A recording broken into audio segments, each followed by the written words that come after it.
All right, we're going to get started. Good morning, everyone. On behalf of Tria Health, my name is Jessica Lee, and I am the CEO of Tria Health. I'm excited today to share with you some of our fabulous team members who are going to talk a little bit about debunking diabetes, separating fact from fiction regarding diabetes myths. Today we have Sarah Oakes, who is a pharmacist and also happens to be one of the very first certified specialists in obesity and weight management as a pharmacist across the country. So welcome, Sarah. And additionally, we have Jamie Hayes, who is one of our certified health coaches, who will speak today about these myths. If I could do a couple of housekeeping items really quick. Just a reminder, be sure to have your microphones off and ensure that your cameras are off so that we can have the best experience. Additionally, please use the chat feature for questions at the end of the call. Lastly, this is being recorded, so if at any time you need to hop off, don't worry, we'll be sending a copy of the recording to you later. And you can also continue to encourage others to sign up and access the recording when this is completed. And with that, I'd like to hand it over to Sarah to begin our presentation today. Welcome, Sarah. Great, thank you, Jessica. So today, why are we talking about diabetes? Of all the health conditions, diabetes is both prevalent and costly, but what do we mean by this? Diabetes statistics continue to rise, with 11% of the US population, over 37 million people, have been diagnosed with diabetes, with the overwhelming majority, over 90% of this population, having type 2 diabetes.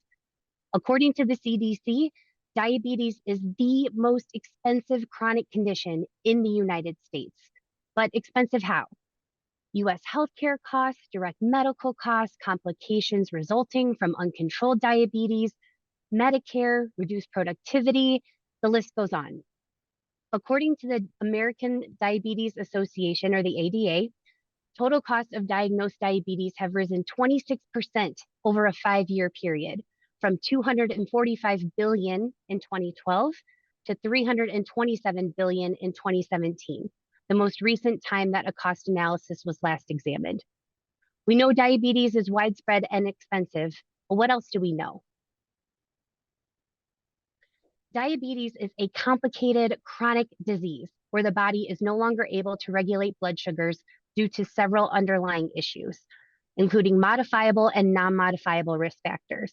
These determine the onset and severity of diabetes diagnosis. Risk factors such as age and ethnicity cannot be controlled, but there are some risk factors that can be controlled, such as our activity levels, weight, smoking status, alcohol use, etc. This is great news. Knowing that we have the ability to control some of these risk factors means that we have an opportunity to prevent a diabetes diagnosis. This is why both lifestyle and medications are imperative for the prevention and treatment of diabetes. This brings us to the myths that we will be discussing today. The 4 diabetes myths and misinformation that we're going to address today include: I am overweight, so I'm going to get diabetes. I have to completely change my diet to control my A1C. I'm going to keep getting new medications added to manage my diabetes. And finally, I'm going to have to be on medications for the rest of my life. Our health coach and lifestyle specialist, Jamie Hayes, will begin to debunk these myths for us, beginning with myth number 1. Hi, everyone. Thanks for joining today. So I'm going to just go ahead and dive right in with our first myth, which is I am overweight, so I'm going to get diabetes. Now, while this is not necessarily true, I do want to share the risks of being overweight as it relates to this condition. And there are a few insightful statistics that I hope will help demonstrate the importance of achieving, but also maintaining a healthy weight to prevent or even improve diabetes. Someone who is overweight or obese is actually 6 times more likely to develop diabetes and has an increased risk of developing other chronic conditions such as high cholesterol and high blood pressure, which is why we want to point out that lifestyle changes geared toward losing weight and maintaining weight loss can prevent or delay the onset of these chronic conditions.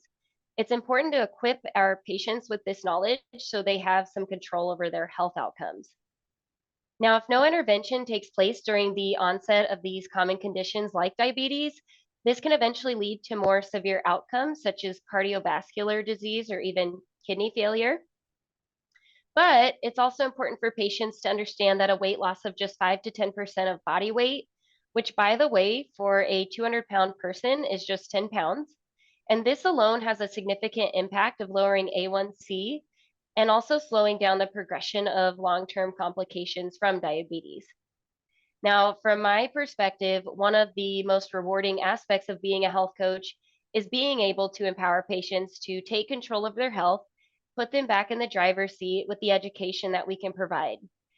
This way, they don't feel helpless, like there's nothing they can do to change the circumstance, because there certainly is. With that said, we can give a patient all the information they need or want, but change is hard. And there's so much confusion when it pertains to nutrition that it's really beneficial to have the one-on-one support from a health coach, especially during an individual's weight loss journey.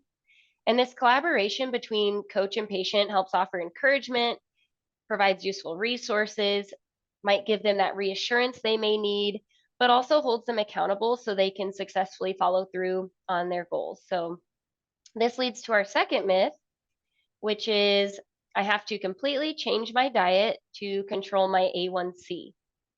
And although it is true that diet does play an important role in managing blood sugars, there's more to A1C control than just diet alone. So what else impacts A1C? Thinking outside of the diet box, lifestyle also plays a vital role in controlling A1C levels.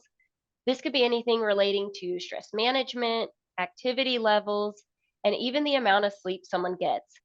It's important to look at the person as a whole and determine these aspects of their life that can contribute to A1C outside of diet. Now, luckily, patients do have the ability to control their daily choices pertaining to diet and lifestyle, which again gives them that power back. So by implementing small changes to improve one's habits, combined with using proper medication management, the A1C levels can improve immensely. And a good way to assess if lifestyle changes are effective is with regular blood sugar monitoring. Stabilized blood sugars and A1C will help reduce the risk of diabetes complications and in general will lead to better health outcomes overall. Now, let's get a little more in depth on specifics on how blood sugar and A1C goals can be achieved. So of course, we're going to start by looking at diet and nutrition because these are key components of diabetes management, which offers the patient a lot of opportunity to make changes. So that's a good thing. However, having to make dietary changes can tend to be overwhelming for some, depending on their starting point, and we realize this. So introducing patients to the diabetes plate method, which is recommended by the American Diabetes Association, is an easy and accessible resource for patients to follow and can help build confidence when it comes to making better food choices. Our team here encourages patients to structure their meal times and snacks by having a plan in place. Food logging or journaling can be helpful to avoid that mindless eating throughout the day. We also provide education and various resources to help patients improve their quality of food intake. And by limiting processed foods, incorporating more lean proteins, healthy fats, complex carbohydrates through whole food sources, this can really help yield results. And the accountability can be a key component here to a patient's success, especially if they're just starting out. Now, we know what goes hand in hand with diet, and that's physical activity, which is a great way to put your body's sugar to work. Exercise has the ability to lower your blood sugar up to 24 hours or more after your workout by making your body more sensitive to insulin. So just kind of a fun fact there. The general recommendation is to get 150 minutes per week of moderate intensity activity, ideally without going more than 2 days without. Now, following a structured exercise program is great and also recommended, but this is not always realistic for the individual. So the thought of exercise can feel inconvenient, especially if patients are pushed for time, and it's important to meet the patient where they are at. So with this in mind, it's worth noting that simple activities such as a brisk walk, performing household tasks, even setting a daily step goal can also be beneficial. And goals like this can be more attainable, and it's also a great starting place for some. With these general tips, it can help increase daily activity and reduce diabetes complication from being sedentary. So I also want to point out how impactful it can be to have a strong support system, whether that's through family and friends, maybe coworkers, practitioners, a health coach, or even all the above. But having a team on your side can help make the process of change much more bearable and very rewarding at times as well.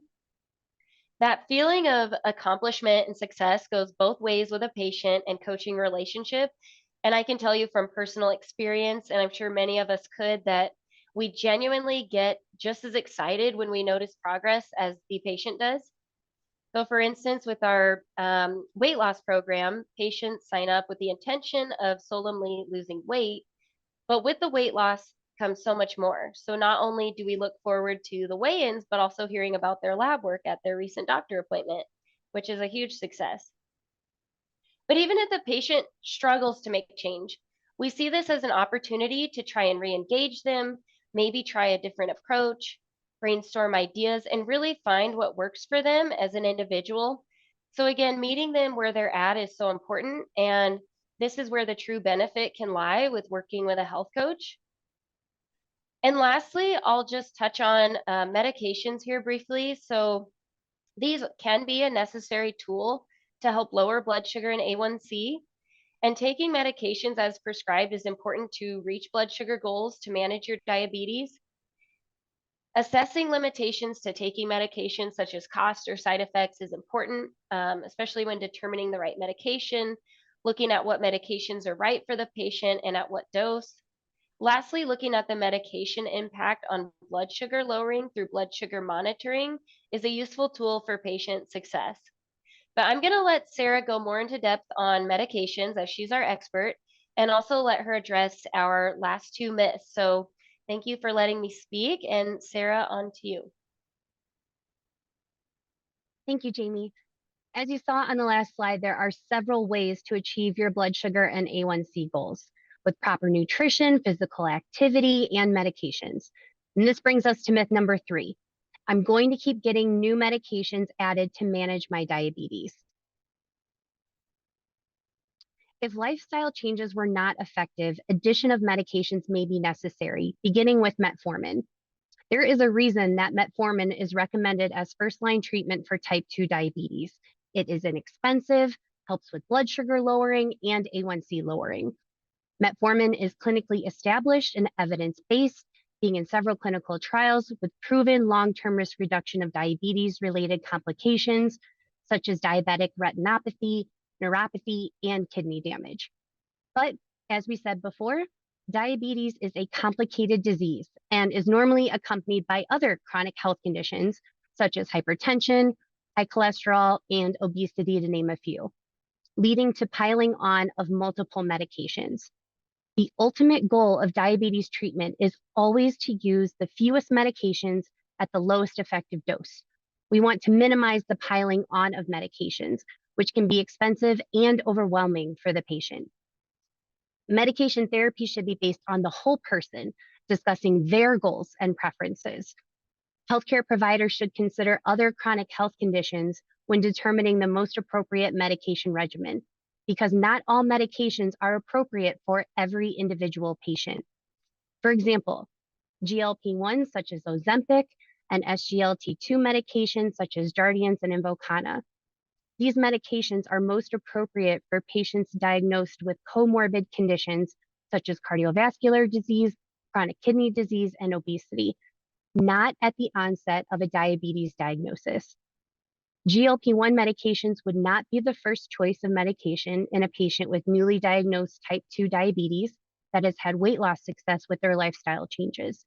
The goal then would be using metformin and continuing to maintain those healthier lifestyle changes. The medication, cost, potential side effects, appropriate indication, all need to be taken into account when discussing the treatment plan. With the right beginning treatment, the risk of these health conditions can be greatly reduced. Being on the right medication at the right dose can prevent further additional medications that are expensive to the patient and to the healthcare plan. Pharmacists play an integral role in helping patients continually assess their medication regimen. The ultimate goal is for the patient to be on the lowest effective dose of a medication they can tolerate and afford. This is why it is important to be aggressive early on in diagnosis in order to reduce the need for added medications over time. Which brings us to our fourth and final myth. I'm going to have to be on medications for the rest of my life. I hope not. I do not want my patients to be on medications for the rest of their lives. And the exciting thing is that this is a possibility. After a type 2 diabetes diagnosis, it's possible to get off of all medications. So how do we accomplish this? What is the role of medications in diabetes management?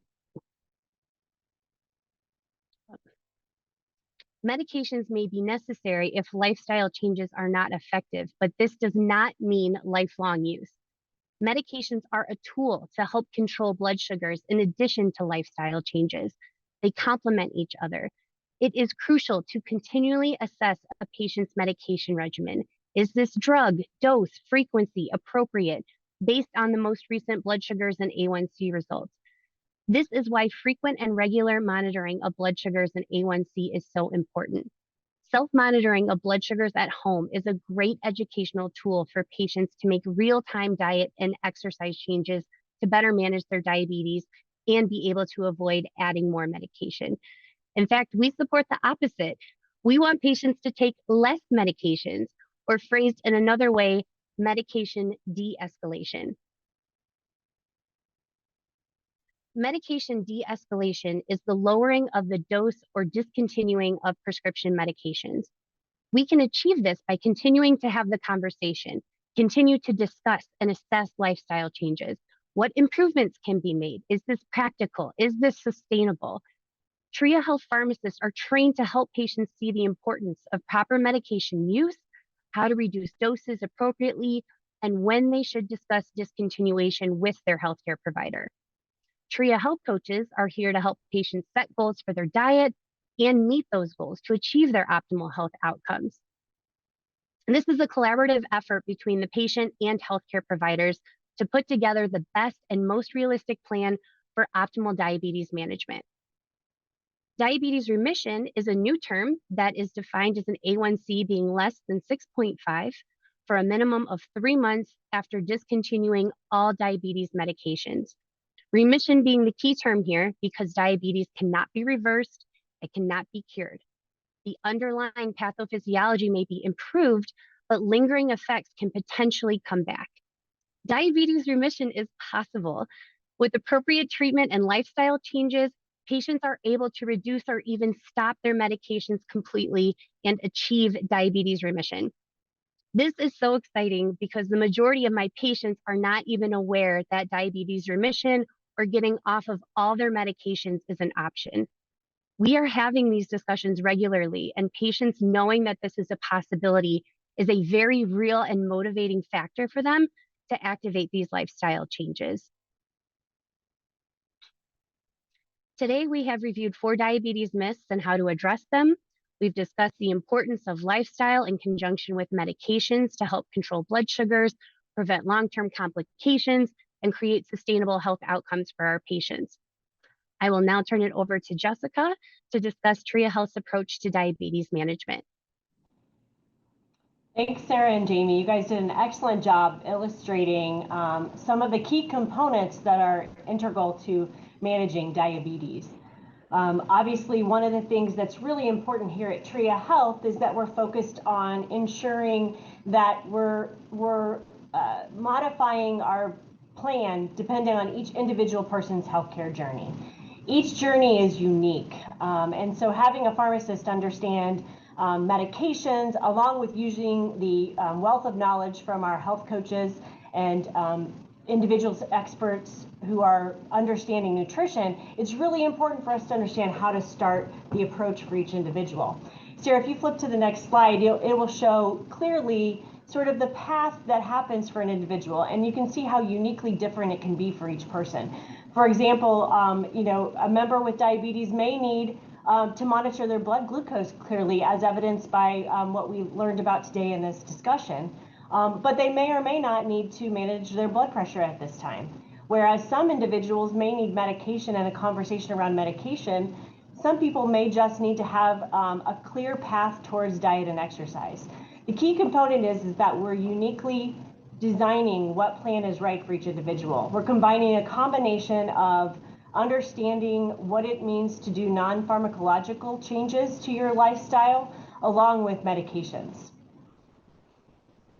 So with that, we'll move to questions. If we have any questions, we have a couple of questions that have come in thus far. So I'd like to hand one to Sarah.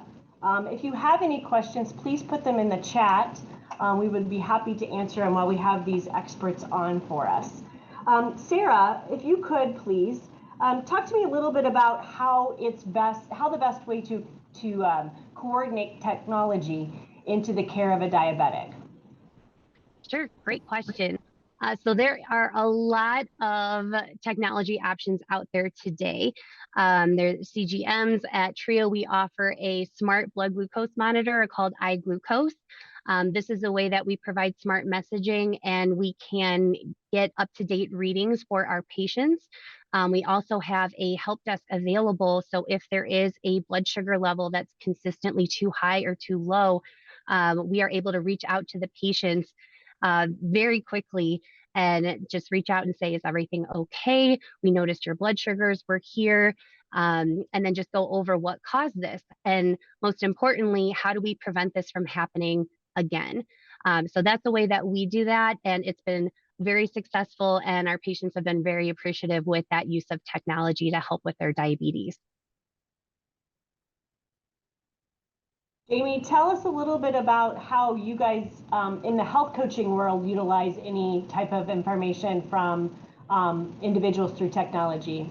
So a little bit of the leveraging of what we use in terms of our apps and things to help sort of hone in on how to help a patient. Sure. So, of course, we have all kinds of educational resources that we use to be able to equip them, depending on what their needs are. But we also use an app, a Lose It app, to kind of help with food logging and things through our weight loss programming. And so this kind of helps us track their progress. It gives us kind of a looking glass to see what they're doing day to day to make, recommendations. And so that's really one cool feature that we do use is our Lose It app. And then the messaging component to be able to stay in touch. And again, that accountability piece is so vital. And so, yeah. Great, awesome.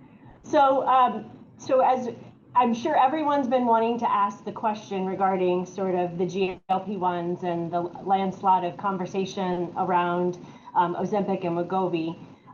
Sarah, just quickly sort of give us a perspective on individuals who are not diabetic, potentially using Wegovy or even sort of using things off label. What are your thoughts about that? And maybe talk a little bit about the way in which our program incorporates the conversation around management of weight along with the conversation of medications. Sure, absolutely. So typically when lifestyle changes are not effective, that's when the medications come into play. So we need at least a minimum trial of 3 months trying lifestyle, discussing with a health coach, just as far as nutrition, activity, things that we discussed as far as helping with that weight loss. So after that, a couple months trial, whether it's been successful or not successful, that's when the discussion as far as is a medication needed at this point. And again, that's a tool to, again, assist them with their journey. There is no magic pill out there as far as if I take this, I'm automatically going to lose weight. Absolutely not. I tell my patients all the time that the lifestyle is imperative to keep with the medications. You cannot take a drug and continue to eat fast food 3 times per day and expect miracles to happen. So those two components are very, very important. And then as far as the selection of medication, Oh, there's so much criteria. I mean, as we spoke earlier, that we treat each patient holistically. There are lots of factors that go into this. There are comorbid conditions where one medication may be more appropriate than the other. What is recommended on their formulary? What is affordable? Do you even are you able to take an injection or not? So there's lots of factors to go into that conversation, but letting the patient know that there are options available, what is best for them, what will not interact with their other medications that they're currently taking or worsen their other health conditions. So there are so many pieces that go into that conversation in order to make that decision as far as what medication is appropriate. Yeah, that's a very good summary from the clinician's perspective, Sarah. And I would just add to your, to obviously the need to select very individually what's right for the member, depending on where they're at in their healthcare journey, is why it's probably really critical and a big conversation that many of our plan sponsors are having right now about how to control access to the weight management medications and give it to the right people at the right time. And that's obviously been illustrated here multiple times today, that there's an importance to potentially ensuring that access to the medication comes along with a comprehensive weight management solution that allows you to individualize the needs for the patient. And obviously you and Jamie have illustrated the importance of having a non-pharmacological component and then potentially a pharmacological component. So thanks for touching on that. I know that sometimes the conversation around diabetes and weight management definitely go hand in hand for sure. So one more question that I have, and we'll make sure that we don't have any more questions coming in, but and maybe for Jamie and Sarah, or however you want to answer this, how do you address comorbidities for patients who have diabetes? Like what are your conversations around that? You know, I kind of illustrated in that last slide that depending on the patient and what they have needs for, we may choose different paths and different opportunities within our services. So Sarah, can you illustrate a little bit about comorbidities in patients with diabetes? Sure. And this is, I can't even remember the last time I had a patient who only had diabetes. I feel that is definitely a very rare case, that it's typically multiple conditions going hand in hand with the diabetes, or again, just other medications, other health conditions. So we're looking at that patient as a whole. We are addressing each individual health condition, the medication that is meant to maintain or treat that health condition, making sure that the doses are appropriate. Again, drug interactions, side effects. A lot of patients have specialists that they see as far as a neurologist, a cardiologist, and a lot of these specialists are not communicating. So this is a great opportunity for us where we can find medications that have been doubled or one that's been prescribed by their primary care doctor. Again, just making sure that everything is safe and effective for the patient. Is it possible to lower this dose? Is it possible to get off of this medication? We're consistently asking, what is your most recent blood pressure reading, your A1C, your cholesterol labs, just making sure that this information is up to date, the medication is appropriate. And again, if we can get these medications off or lower that dose, just making sure that that dose of medication is appropriate for the patient. And then again, lifestyle is a huge part of that as well, with each individual health condition also. And I'll go ahead and turn that over to Jamie. Yeah.